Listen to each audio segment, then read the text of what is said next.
welcome back to our channel. In today's video I'm going to show you how to repost in TikTok. First of all, simply open your TikTok app in your mobile device,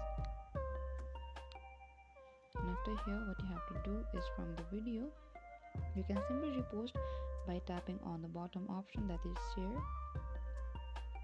and after that here we could see the repost option on the front.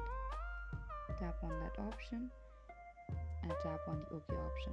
What it says that introduce this post to the others by reposting, and it will appear on your profile. Simply tap on the OK, and this is it.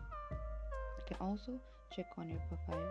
On the bottom right corner there's a profile icon, select that, and right over here there's this icon on the middle. This is the repost. Thank you for watching this video. I hope I could help you. Do not forget to like, subscribe and hit the bell notification icon for more upcoming uploads.